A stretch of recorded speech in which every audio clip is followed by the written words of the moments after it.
Bismillahirrahmanirrahim. Qala rabbi shrah li sadri wa yassir li amri wahlul 'uqdatam min lisani yafqahu qawli.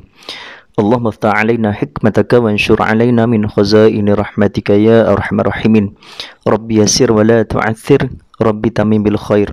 Allahumma salli ala sayyidina Muhammad. Allahumma salli ala sayyidina Muhammad. Allahumma salli ala sayyidina Muhammad.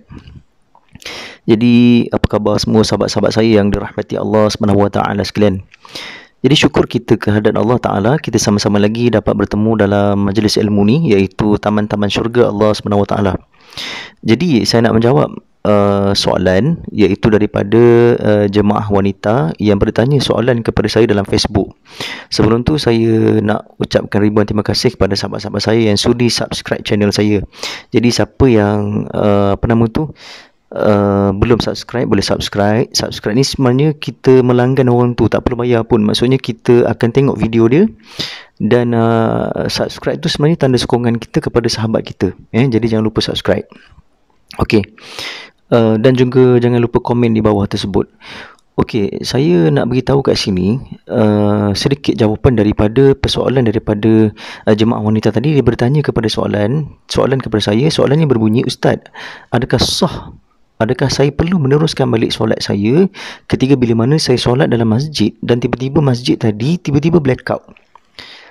Ketika bila mana imam tadi dia memperdengarkan bacaan dia, tiba-tiba terputus mic. Jadi saya tidak menyedar dan saya tak tahu yang dia solat tu rakaat ke berapa.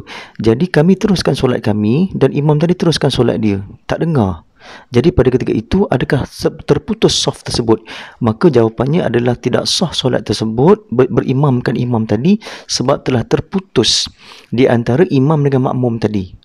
Tidak ada dengar di belakang. Maka si pihak perempuan tadi, iaitu jemaah perempuan tadi, dia kena solat semula. Bagi pihak dia di wanita belakang, yang lelaki tadi diteruskanlah. Jadi dia tak perlu pula khabar ke Tok Imam tadi, wahai Tok Imam, rakaat berapa tu? Maka tidak salah pula kalau dia bertanya begitu. Jadi mengikut dari segi hukumnya, maksudnya tidak sah solat tersebut dia berimamkan imam tadi, sebab terputus saf tadi. Si wanita tadi dia kena solat semula di belakang bersama dengan geng-geng wanita tadi, dan yang lelaki tadi dia kena teruskan solat dia tadi. Dia tak payah hiraukan dah jemaah wanita tadi. Tak perlu dihiraukan. Sebab tu kadang-kadang dekat masjid dia akan berlaku iaitu blackout. Macam contoh pernah berlaku di satu masjid. Saya lupa masjid mana. Masa tu saya tengah solat waktu maghrib. Pada ketika itu blackout, dan pada ketika itu terputus di antara imam dengan makmum di belakang, iaitu jemaah wanita dengan jemaah lelaki, imam di hadapan. Maka pada ketika itu telah terputus. Si wanita dia kena buat solat semula. Maka dia tidak boleh berimamkan imam tadi sebab dah terputus. Itu dari segi hukumnya lah, sebab dah melebihi beberapa rakaat dah. Tiba-tiba solat, kami dah sampai rakaat yang terakhir, dah bagi salam pun, Assalamualaikum warahmatullahi, Assalamualaikum warahmatullahi, dan tiba-tiba si makmum di belakang tadi, jemaah wanita tadi, masih lagi rakaat yang ketiga.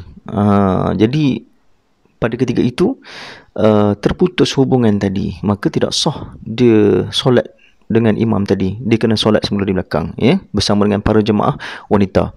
Okey, saya ingat saya pernah berlaku pada zaman Rasulullah dulu, ketika bila mana Rasulullah ni dia solat dalam peperangan.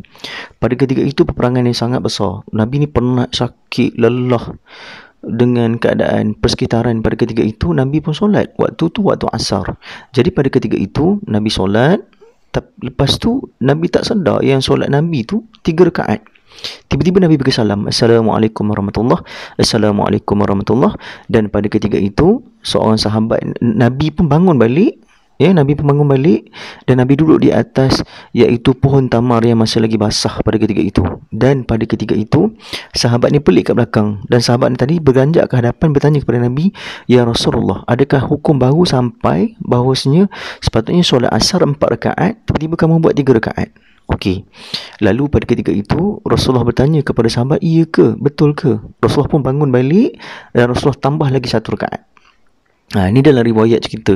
Jadi kalau kita ni buat kesilapan, iaitu kadang-kadang kita terlupa solat rakaat tadi, tiba-tiba solat rakaat asar ataupun zuhur sepatutnya 4 rakaat, tiba-tiba kita buat 3 rakaat, kita hendaklah bangkit semula untuk tambah lagi 1 rakaat. Itu dari segi hukum, ya. Jadi tidak menjadi masalah.